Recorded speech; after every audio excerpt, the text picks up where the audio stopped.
Well, that didn't take long. The Democrats' newest it girl of income redistribution, Kamala Harris, is already taking big heat from liberal bigwigs. We'll play it for you in a moment. Now, why on earth would they pick on someone as brilliant and as accomplished as Senator Harris? Well, perhaps because she doesn't understand basic economics. You support the Medicare for All bill. I think initially, Correct. I believe it will totally eliminate private insurance. So for people out there who like their insurance, they don't get to keep it? Well, listen, the idea is that everyone gets access to medical care. And you don't have to go through the process of going through an insurance company, having them give you approval, going through the paperwork, all of the delay that may require. Who of us has not had that situation where you got to wait for approval and the doctor says, well, I don't know if your insurance company is going to cover this? Let's eliminate all of that. Let's move on. It sounds so simple. Let's move on. Wasn't that Michelle Obama's? Well, anyway, the coffee guy is now saying, oh, not so fast. That's not correct. That's not American. What's next? What industry are we going to abolish next? That alone would wipe out millions of jobs of Americans. And that is the kind of extreme policy that is not a policy that I agree with. And if you take immigration, you take health care, what we have is extremes on both sides, not representing the large majority of Americans who don't have a voice. Now, Schultz is a businessman, and he's certainly no conservative. But he sees the writing on the wall here. He knows that the Democrat Party is moving so far left that it's leaving America. Democrat darlings like Kamala Harris are proposing disastrous socialist solutions to things like health inequality or wealth inequality. Those are the kind of concepts that were once left to late-night seminars in college. Forget the $32 trillion cost or the 500,000 insurance company jobs that would be lost in the Sanders-Harris-Warren plan of Medicare for All. The fastest way, by the way, to sink Medicare is to give it to all, not just to the elderly. It will go broke that much faster, maybe even in 5 years. So even if you tax the rich to death, you still can't pay for Medicare for All. Doctors and hospitals would face pay cuts. They're already facing them today. That means more hospitals closing, more doctors retiring or not going into the profession at all, longer waits for even serious procedures. And ultimately, this will lead, my friends, to ration care according to age, weight, and yes, other pre-existing health problems. But don't worry, because when you wait in line for the procedure, at least you'll be comforted to know that the government is pursuing Kamala's green energy fantasy. I support a Green New Deal.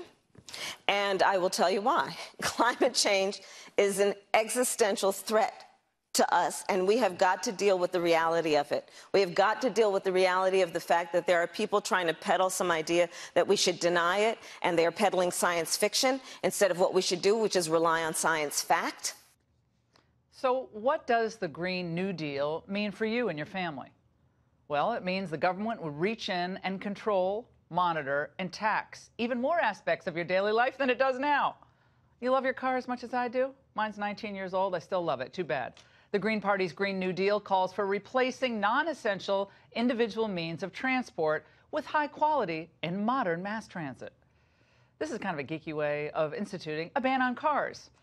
But who decides whether your car is a non-essential individual means of transport? Maybe Kamala and crew will bring back Obama's green job czars. Why not?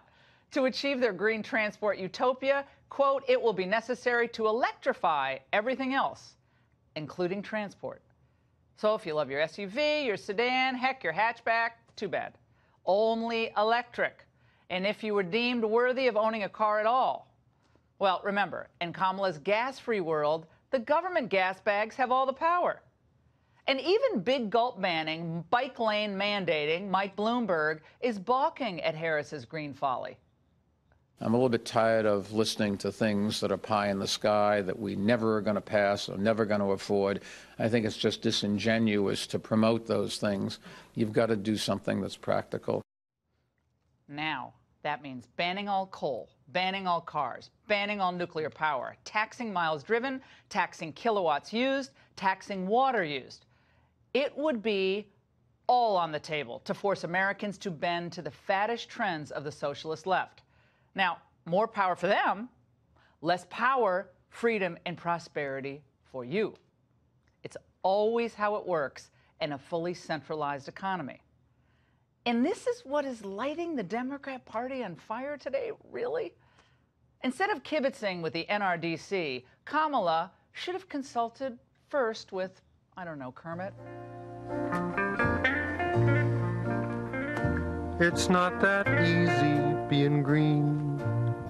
Well, it's not, because as the Kaiser Family Foundation found recently, support for Medicare for all drops like a rock when you know how much it's going to cost you. Same deal with the green agenda when people find out how much it costs. Now get this, 56% of survey respondents initially said they favored Medicare for all, as the whole plan. But when they're faced with the prospects of paying higher taxes to fund the system, and by the way, the elimination of private health insurance companies, support falls to only 37%. And when told that the new plan could actually threaten the current Medicare program, only 32% remained in favor. My friends, this is why it's so critical for the Trump administration, the entire cabinet, and the Republican Party to have a full court press of facts out there to educate vulnerable voters on the green economy issues, on Medicare for all of it. History shows us that socialist ideas are always easy to sell to uninformed, indoctrinated, and sometimes desperate voters. But it's impossible to fully fund. It never works. It's a false promise of free stuff forever. But as always, you eventually run out of other people's money. Kamala Harris, I don't know, would do better pursuing maybe a career as a DJ? A song that has to be played loud because you have to hear the bass. The Sun is Shining by Bob Marley and the Wailers. Or maybe a backup singer? One nation under a groove, getting down just for the funk of it. Can I get it on the... Ah! Or, I don't know, a voiceover artist? You're right?